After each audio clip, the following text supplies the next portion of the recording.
جو لوگ اللہ پر ایمان لائیں، کہیں کہ ہمارا رب اللہ ہے، پھر اس پر جم جائیں، ان پر فرشتوں کا نزول ہوتا ہے۔ نہ کوئی غم کرو نہ خوف، خوشیاں مناؤ جنت کی جس کا تم سے وعدہ کیا گیا تھا۔ اللہ کی ربوبیت پر اطمینان جب انسان کو ہو جاتا، میرا رب اللہ ہے، ربی اللہ، انسان کے لیے نہ کوئی کھٹکا، نہ کوئی خطرہ، نہ کوئی خوف، نہ کوئی حزن۔ جو کچھ ہو رہا ہے کس کے اذن سے ہو رہا ہے؟ اللہ کے اذن سے۔ اللہ کے اذن کے بغیر پتہ تک نہیں ہلتا۔ یہ کوئی اندھا بہرا مادہ نہیں ہے جس سے مجھے کوئی خوف ہو۔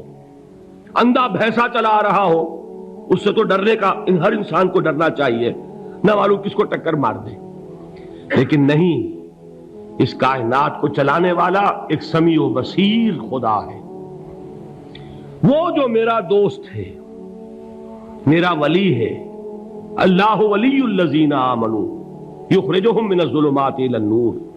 اللہ اہل ایمان کا ولی ہے، ساتھی ہے، پشت پناہ ہے، مددگار ہے، حمایتی ہے۔ بتائیے جسے یقین ہو جائے کہ اللہ میرا مددگار، اللہ میرا محافظ، اللہ میرا پشت پناہ، اللہ میرا حمایتی، اس کے لیے کوئی خوف ہوگا؟ اس سے کوئی ڈر ہوگا؟ میں مثال دیا کرتا ہوں ایک بہت سادہ، پنجاب کے دیہات کی۔ تو بڑا چودھری ہے اور کوئی غریب کسان ہے۔ اس غریب کسان کے جانوروں کو ہر وقت اندیشہ ہوگا چوری کا، کوئی میری بھینس کھول کر نہ لے جائے، کوئی میرا بیل کھول کر نہ لے جائے۔ لیکن جس کے بارے میں یہ سب کو معلوم ہو کہ وہ جو بڑا چودھری ہے وہ اس کا دوست ہے، اس کی بچیا کو کوئی خوف ہوگا؟ اس کی بھینس پر کوئی ہاتھ ڈالے گا؟ اسے کوئی اندیشہ ہوگا؟ نہیں۔ کیوں؟ کہ وہ بڑا چودھری، بڑا اس کا یہاں کا سردار، جاگیردار، سب کو معلوم ہے وہ میرا دوست ہے، کوئی میرے خلاف اقدام نہیں کر سکتا۔ اس دنیا میں یہ چھوٹی سی بات اگر آپ کے دلی اطمینان اور سکون کا باعث بن سکتی ہے تو ذرا تصور کیجئے۔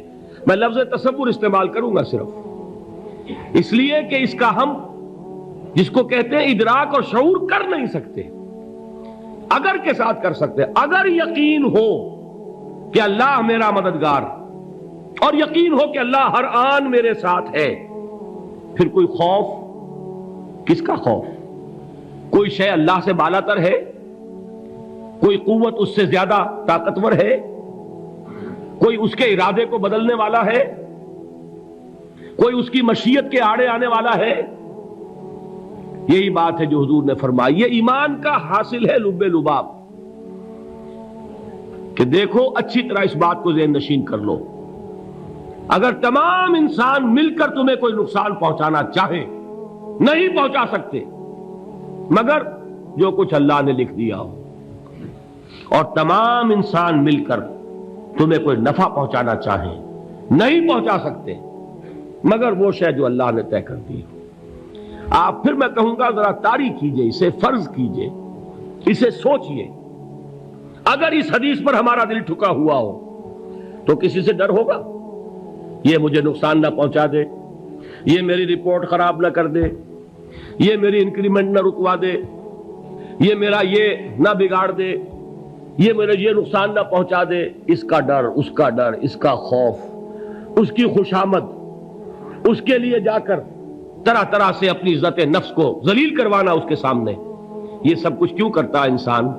جب سمجھتا ہے کہ اس کے ہاتھ میں میرا کوئی نفع ہے، اس کے ہاتھ میں میرے لیے کوئی ضرر ہے، یہ مجھے کوئی گزن پہنچا سکتا ہے، یہ مجھے کوئی نقصان پہنچا سکتا ہے، یہ میرا کوئی کام بنا سکتا ہے، یہ میری کوئی ضرورت پوری کر سکتا ہے، اسی کا نام شرک ہے۔ جہاں آپ نے یہ سمجھا کہ غیر اللہ کے اندر کوئی طاقت موجود ہے، وہی شرک ہے۔ بتوں سے تجھ کو امیدیں، خدا سے نومیدی، مجھے بتا تو صحیح اور کافری کیا ہے؟ شرک تو یہ ہے۔ جس پر بھی تمہیں یہ خیال ہے، کلمہ ہے یہ کلمہ سوم، لا حول ولا قوت الا باللہ، ذرا اس پر دل کو کبھی اگر آپ تصور کریں، پھر فرض کریں، دل ٹھک جائے اس پر، کوئی طاقت نہیں۔ یہی بات تھی جو شیخ عبد القادر جیلانی رحمۃ اللہ علیہ نے اپنی وصیت میں اپنے بچے سے کہی. 11ویں دینے والے ہیں، لیکن حضرت شیخ عبد القادر جیلانی کی وصیت اور تعلیمات کو کتنے لوگ ہیں کہ جانتے ہو؟ یہ جن مقامات تک پہنچے ہیں وہ کس چیز کی بدولت پہنچے؟ انہوں نے جو پیغام دیا وہ کیا تھا؟ اے میرے بچے، جس طریقے سے قرآن مجید میں حضرت لقمان کی نصیحتیں جو ہے نقل کر دی گئی ہیں، میں یہ عرض کروں گا بالفرض اگر قرآن حضرت عبد القادر جیلانی کے بعد نازل ہوا ہوتا تو شیخ عبد القادر کی یہ نصیحتیں بھی قرآن میں درج ہوتی. اتنی اونچی نصیحتیں ہیں. اے میرے بچے، اس حقیقت کو ذہن نشین کر لے، لا فاعل فی الحقیقت ولا مؤثر الا اللہ. اس کائنات میں نہ کوئی فاعل حقیقی ہے نہ مؤثر حقیقی ہے سوائے اللہ کے. کسی شے میں کوئی تاثیر نہیں اگر اللہ نہ چاہے. آگ جلا نہیں سکتی اگر اللہ نہ چاہے. پانی ڈبو نہیں سکتا اگر اللہ نہ چاہے. زہر ہلاک نہیں کر سکتا اگر اللہ نہ چاہے.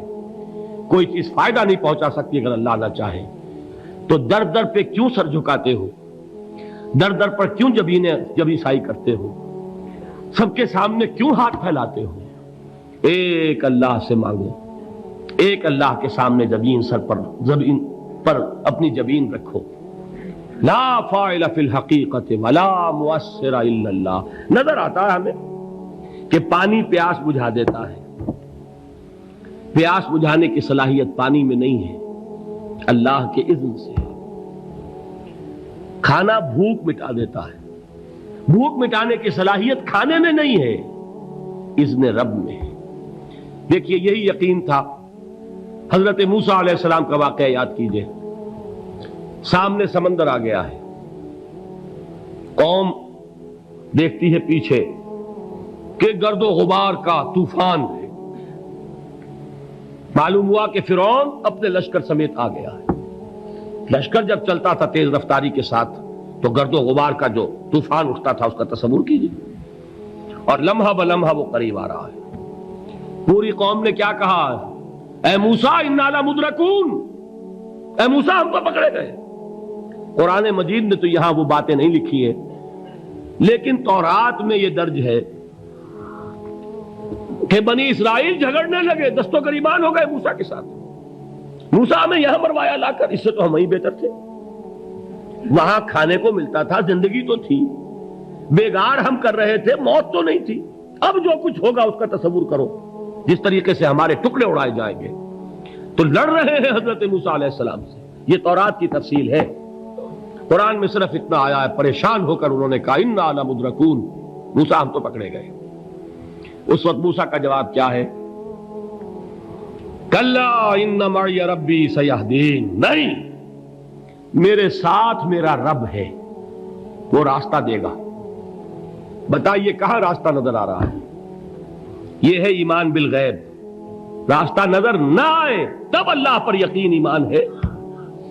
جیب میں پیسے ہوں اور تب دل کو اطمینان ہے تو ایمان کس پر ہوا؟ پیسے پر، اللہ پر نہیں. جب وسائل و ذرائع نہ ہو اور پھر یقین ہو کہ اللہ مسبب الاسباب ہے، وہ اسباب کا پابند نہیں ہے، وہ اسباب کا محتاج نہیں ہے، اسباب اس کے محتاج ہے. اگر یہ یقین ہے تو اللہ پر ایمان ہے. یہ نہیں ہے تو تمہارا ایمان اسباب پر ہے، وسائل پر ہے، ذرائع پر ہے، مادیات پر ہے، اللہ پر نہیں. اس وقت کہاں راستہ تھا؟ کوئی راستہ تھا؟ سمندر ہے اور ادھر سے لشکر آ گیا ہے. کلا ان معی ربی سیہدین. اب دیکھیے ایمان کہہ دینا آسان ہے، ہوا معکم اینما کنتم، جہاں کہیں بھی تم ہوتے ہو اللہ تمہارے ساتھ ہوتا ہے. لیکن اس کا یقین قائم ہو جائے تو زمین و آسمان کا فرق واقع ہو جائے. یہی بات ہوئی حضور کے ساتھ. غار ہے، چھپے ہوئے ہیں محمد الرسول اللہ اور آپ کے وہ یار غار ابو بکر صدیق رضی اللہ تعالی عنہ. اقبال نے حضرت ابو بکر کی شان میں چند اشعار کہے صرف، لیکن واقعہ یہ ہے کہ بھاری بھاری نظموں پر اور قصیدوں پر بھاری ہے. طویل ترین نظمیں اور قصیدے ہوں ان پر بھاری ہے. ہمتیں ابو بکر کی ہمت جو ہے کشت ملت را چو ابر، جیسے بارش سے کھیتی اپجتی ہے، ابو بکر کی ہمت اور عزیمت اس امت کو اسی طرح سینچنے والی ہے۔ ثانیے اسلام و غار و بدر و قبر، وہ دوسرے تھے اسلام میں، دوسرے پہلے کون تھے؟ انا اول المومنین، حضور فرماتے ہیں سب سے پہلا ایمان لانے والا میں، دوسرے ابو بکر۔ ویسے ہمارے ہاں یہ چلتا ہے اختلاف، حضرت علی پہلے ہیں کہ حضرت ابو بکر پہلے ہیں، لیکن اس میں بڑی خوبصورت تطبیق قائم کی ہے علماء نے، اور بہت صحیح ہے۔ چار کے بارے میں فیصلہ ہی مت کرو کہ کون پہلے ہے، ان کی ایک عجیب تقسیم کر دی ہے۔ آزاد مردوں میں، بالغ مردوں میں سب سے پہلے ابو بکر، بچوں میں سب سے پہلے علی، خواتین میں سب سے پہلے خدیجہ، اور غلاموں میں سب سے پہلے زید ابن حارثہ۔ بڑی پیاری تقسیم ہے، یہ چاروں ہی پہلے ہیں، ہر ایک کے لیے اولیت ہے۔ اور واقعہ یہ ہے کہ اگر زمانی اعتبار سے تعین ہوگا تو پہلے خدیجۃ الکبریٰ آئیں گی رضی اللہ تعالی عنہ، کسی اور سے بات کرنے کی نوبت بعد میں آ سکتی ہے، پہلے تو اہلیہ محترمہ سے بات ہوئی، آتے ہی پہلی وحی ہوئی ہے، ابھی تبلیغ کا حکم نہیں تھا، کس کو بتایا واقعہ؟ ابھی اپنی نبوت کی تبلیغ کا تو حکم ہی نہیں آیا، واقعہ کس کا ہے؟ وہ خدیجہ کا ہے۔ جب کہا ہے کہ خشیت علی نفسی، مجھے اپنی جان کا اندیشہ ہے، تو کیا جواب دیا خدیجہ نے رضی اللہ تعالی عنہا؟ وہ صدیقۃ الکبریٰ ہے، صدیقات جو ہے خواتین، ان میں چوٹی پر خدیجۃ الکبریٰ ہے رضی اللہ تعالی عنہا، اور صدیق جو مرد ہیں ان میں صدیق اکبر ہے ابو بکر صدیق رضی اللہ تعالی عنہ، لیکن صدیقات میں چوٹی پر۔ جب حضور نے فرمایا خشیت علی نفسی، کیا فرمایا، کیا عرض کیا، کیسے تسلی دی؟ نہیں نہیں، اللہ آپ کو ضائع نہیں کرے گا، آپ غریبوں کے ہمدرد ہیں، آپ مساکین کے تکالیف رفع کرنے والے ہیں، آپ بیواؤں کی سرپرستی کرتے ہیں، آپ مسافروں کی خدمت کرتے ہیں، اللہ آپ کو ضائع نہیں کرے گا۔ یہ یقین ہے اس خاتون کے اندر۔ خیر وہ ایک علیحدہ بات ہو جائے گی۔ میرے دل پر حضرت خدیجہ رضی اللہ تعالی عنہ کی شخصیت کا بڑا گہرا نقش ہے، جو وہ کوئی اور ہی وقت اور موقع ہوا تو بیان ہوگا۔ بہرحال اقبال نے ایک مصرے میں جو چار اولیتیں جمع کر دی ہیں، ہمت او کشت امت را چو ابر، ثانی اسلام و غار و بدر و قبر۔ اسلام میں حضور کے بعد پہلے کون؟ ابو بکر۔ غار میں حضور کے ساتھ کون؟ ابو بکر۔ بدر کی رات اللہ کا رسول سربسجود، وہ جھاڑ، وہ گھاس پھوس کی جو جھوپڑی بنائی گئی تھی، اور وہاں تلوار ننگی لے کر پہرا دینے والا کون؟ ابو بکر۔ اور اس حجرہ عائشہ میں محمد کے بعد سب سے پہلے دفن ہونے والا کون؟ ابو بکر رضی اللہ تعالی عنہ وصلی اللہ علیہ وسلم۔ وہ جو معاملہ میں سنا رہا تھا غار ثور کا، حضرت ابو بکر بھی حضور کے خیال سے لرز گئے ہیں۔ آپ کو یاد ہوگا کہ جا کر پہلے تمام جتنے سوراخ تھے انہیں بند کیا ہے، ایک سوراخ رہ گیا تھا جس کو بند کرنے کے لیے کوئی کپڑا نہیں تھا، وہاں اپنی ایڑی رکھی ہے، تب کہا ہے حضور سے تشریف لائیے، اور اپنے زانو پر حضور کو لٹایا ہے، اور وہاں کسی موذی جانور نے کاٹا ہے، حضور کی آنکھ لگ گئی تھی، اس وقت اس بل کے اندر جو بھی بچھو ہے کیا ہے واللہ عالم، اس نے کاٹا ہے، اس کی تکلیف کی وجہ سے ابو بکر کی آنکھوں سے آنسو ٹپک گئے، حضور کے چہرے مبارک پر پڑے ہیں، تو حضور جاگے ہیں، معاملہ کیا ہے؟ ایڑی نہیں ہٹائی وہاں سے، مبادا وہ جانور وہاں سے نکل کر محمد الرسول اللہ کو کوئی گزن پہنچا دے، ابو بکر کی ایڑی ہے، جس طرح چاہے کھا لے، ختم کر دے، جان نکل جائے تب کوئی آنچ آئے محمد پر تو آئے، لیکن جیتے جی نہیں۔ وہ ہے ابو بکر حضور کے خیال سے۔ اس وقت حضور نے پھر اپنا لعاب دہن لگایا ہے، اور اس سے پھر آپ کی تکلیف ختم ہوئی۔ جیسے خیبر میں حضرت علی کی آنکھ دکھ رہی تھی، اس کو جو شفا حاصل ہوئی ہے وہ بھی حضور کے لعاب دہن سے ہوئی۔ تو بہرحال اس وقت انہوں نے کہا ہے کہ اے نبی یا رسول اللہ، اگر اس وقت ان میں سے کسی نے غیر ارادی طور پر بھی اپنے قدموں کی طرف جھانک لیا تو پکڑے جائیں گے۔ کیا جواب تھا اللہ کے رسول کا؟ لا تحزن ان اللہ معنا، اللہ ہمارے ساتھ ہے، کیوں گھبراتے ہو ابو بکر؟ یہ ہے ایمان باللہ، میرا مالک اللہ، میرا رازق اللہ، میرا محافظ اللہ، میرا مددگار اللہ، میرا پشت پناہ اللہ، میرا دوست اللہ۔ یہ دوستی ہے اللہ کی جو لب لباب ہے، حاصل ہے ایمان کا، اسی کا نام ولایت ہے۔